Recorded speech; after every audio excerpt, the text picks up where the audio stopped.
Hi, Sandra Wilson here, clinical hypnotherapist. I work with neurodivergent clients who struggle with the symptoms of ADHD and in particular rejection sensitivity. Now somebody asked me, they said, well, how does rejection sensitive dysphoria, which is a distinct and very real symptom of ADHD and also trauma, how does it differ from how people that don't have ADHD or trauma in their childhoods experience rejection? So what is the difference between your regular response to rejection and rejection sensitive dysphoria? So I'm just going to give you a couple of examples. It might be that you don't like to make phone calls, and in fact you won't make them because of the fear that the person on the other end will not pick up, even though there's a valid reason for them not answering.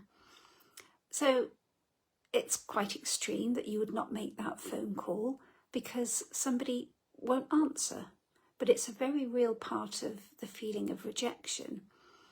And a reluctance to ask for something or even ask for help, even though you might logically think, well, what's the worst that can happen? They'll say no. Yes, it's the worst that will happen, but your RSD brain could very well think of that as being a complete disaster, and you might even find yourself thinking about it weeks later, having sleepless nights over it and reliving it all over again. In your mind, it's a total disaster. And you may perceive just a tone in somebody's voice that doesn't sound excited or happy to mean that they hate you.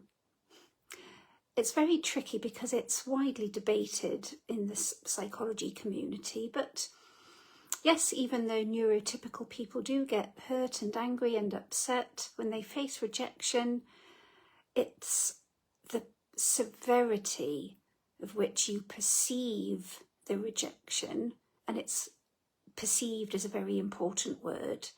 It's the deep, uncomfortable, devastating, almost physical pain. It can feel like a punch. And this, the adverse feelings will actually stop you from doing simple things like messaging a friend or even going out dating. It can just keep you trapped in your comfort zone where you know you are never going to get rejected.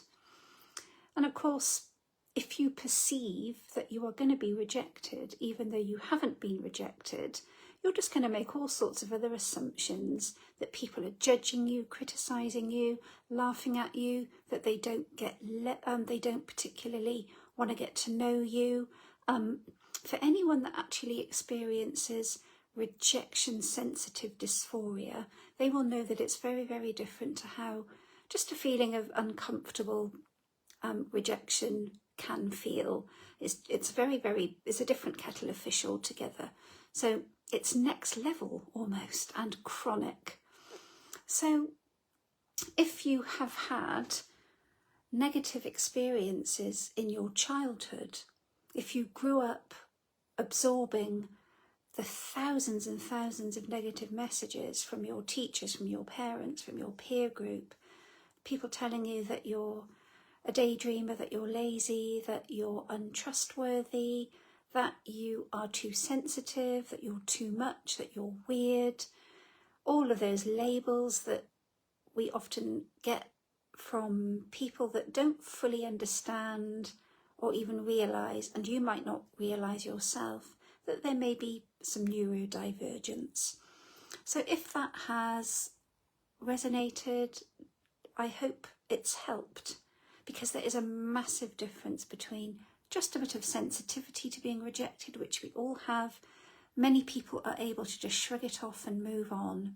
But with rejection sensitive dysphoria, which, as I said, can be a symptom of ADHD, it feels like you have been punched, and you often won't take simple, straightforward actions like many people would take like making the first move, making a phone call, sending a text message.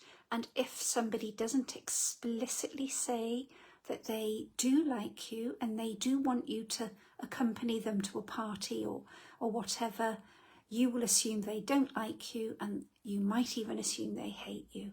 That's the difference. Bye for now.